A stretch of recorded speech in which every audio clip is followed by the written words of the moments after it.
All right, welcome everyone to today's third part of our Fiduciary Fitness podcast with Megan Fielding. And Megan, again, is with Tia Nuveen, and she's a Senior Director of Responsible Investing. And we've talked about over the past couple of segments, we've talked about what is, ESG, environmental, social, and governance type investing. We've talked about how plan sponsors should treat these funds as they're building, their plan lineups for both their 401ks or 403bs. But there's always, a governmental aspect of things and a regulatory aspect. But, this is a Fiduciary Fitness podcast. And Megan, you did mention that it made you feel like you were Olivia Newton-John, and you started singing to us. So I'm not going to put you on the spot and make you sing, because I don't want anyone driving off the road. But I do want to put on the record that you did sing "Let's Get Physical," and that's what this reminds you of. So I'll take that as a compliment. All right. I'm not wearing a headband for anybody if they're curious. I actually, if you'd showed up with a headband, I probably would have lost I would have been cracking up for half an hour. So yeah, that's about as funny as we're going to get when it comes to government regulation, because that's such an exciting topic. But it's something that we have to pay attention to. And so there's been quite an evolution, I would say. Can you kind of walk us down memory lane? So we had the Trump administration for the past 4 years, and now we have a new administration, the Biden administration, and they both have been looking at this topic from two completely different perspectives. Is that fair? Very fair. So let's back up to pretty much last year, mid-year. There was a proposed rule by the DOL that included the terminology environmental, social, and governance factors with the word pecuniary. And for those people who are less familiar with that word, it means material financial factors. And so in October 30th of last year, the DOL finalized that proposed rule, which was really quite fast. And it was a proposed rule on financial factors in selecting plan investments, which was referred to as the ESG rule. However, in passing it, they did remove the terminology ESG. It was really focused on ensuring that ERISA plan fiduciaries select investments based on solely pecuniary factors, which again are the factors that a fiduciary prudently determines that are expected to have a material effect on risk and return of the investment, consistent with the plan objectives and the funding policy. And the rule became effective early this year in January 12th, and has a grandfathering provision until April 30th of next year, 2022, for any changes for plans to make changes to their qualified default investment alternatives, the QDIAs, to comply with the new rule. So then 2 months later, March 10th of this year, the DOL announced that it would not enforce this ESG rule, and that in addition, that they announced that they would not enforce the fiduciary duties regarding proxy voting and shareholder rights rule, which was a companion to that ESG rule, and that was known as the proxy voting rule. So you could see, a complete sort of stop of what went through under the Trump administration to now. We don't know when, but it looks like they will take a closer look at what the rule is and what it might be better off as, so to speak. So essentially, under the Department of Labor, under the previous administration, they were saying, hey, if you call yourself an ESG fund, we're not going to let you be a default investment for your participants. Is that fair? Yes. Yeah. And then now the Biden administration is saying, hey, hold on a second. We really believe in this style of investing, and it has a track record, and we believe it's tried and true.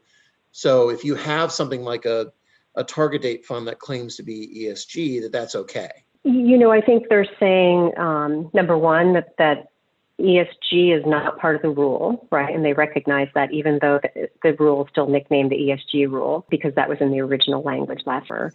And the focus is still on the investment case, the material investment factors, the financial factors for determining those investment choices. But they are also saying that they're going to take a closer look, and I think they're acknowledging that ESG factors have financial impact on a portfolio, that they add value to a portfolio through the financial factor lens, as opposed to there was a perception that perhaps the old DOL was really looking through more of a values lens, assuming that ESG funds were making their way onto retirement plan menus because of anything other than financial decisions, that they weren't aligned with the investment policy statement. It was more political or values generated, which now the DOL is recognizing that indeed is not the case.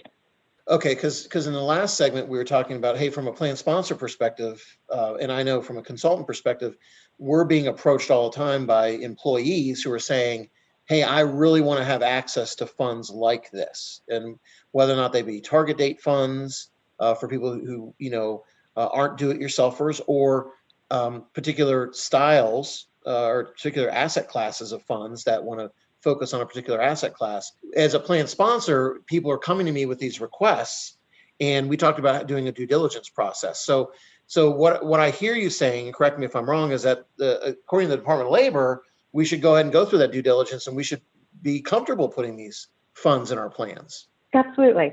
And again, going back to what we were talking about in the previous segment, the due diligence process really should not be any different than what you'd be conducting for, quote unquote, a non-ESG fund or choice, right? You should have in place, first and foremost, a very robust due diligence process that is focused on, investment outcomes, is in alignment with the plan's investment objectives and their funding policy. Well, and we're all about employee engagement. We focus on all of our client plans to try to maximize employee engagement. And so if you hear the population, the employee base saying, hey, we really want these, we have a lot of not-for-profit clients, we have a lot of clients in the DC area. So there's a lot of, and I think in different pockets of the country, you probably hear people who are kind of in tune with this style of investing.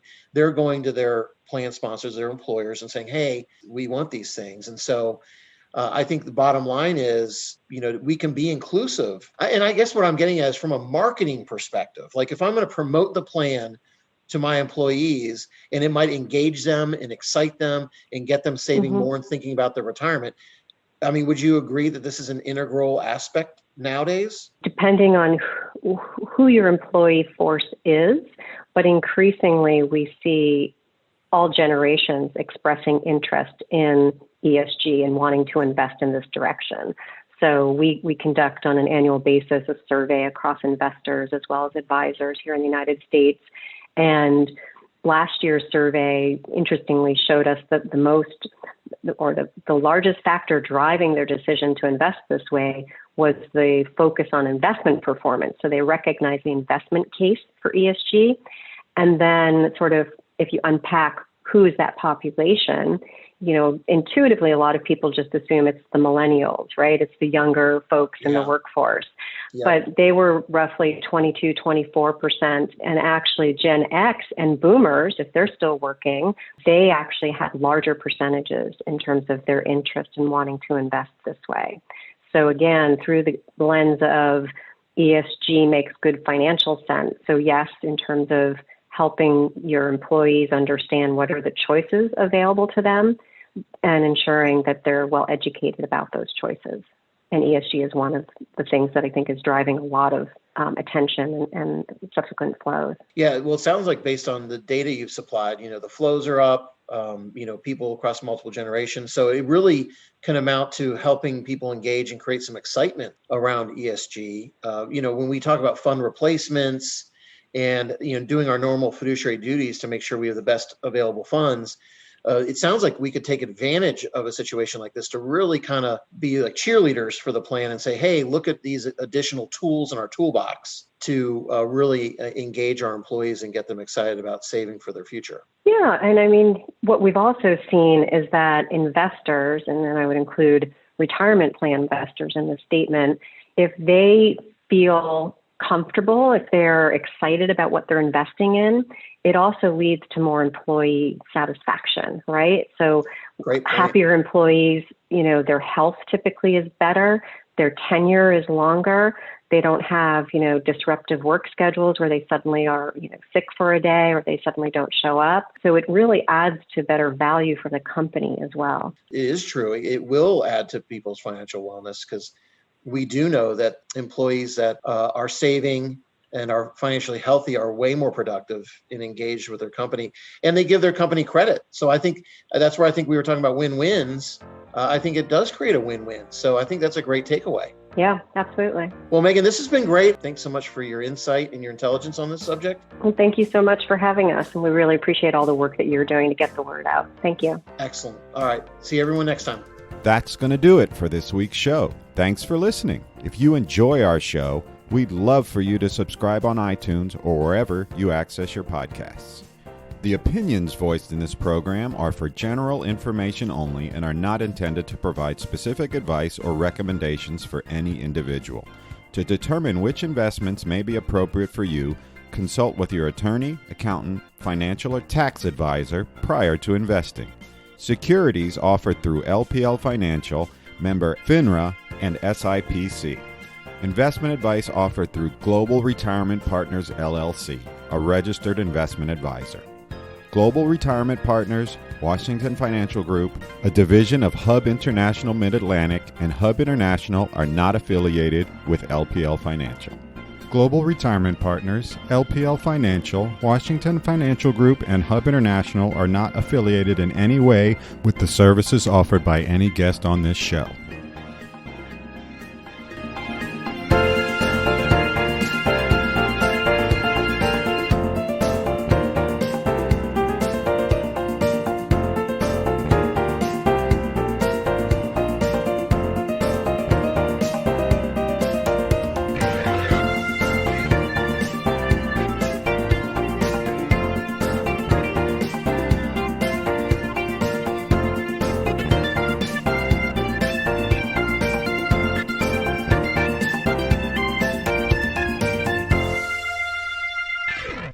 Poor Jeff, he's having to listen to this conversation.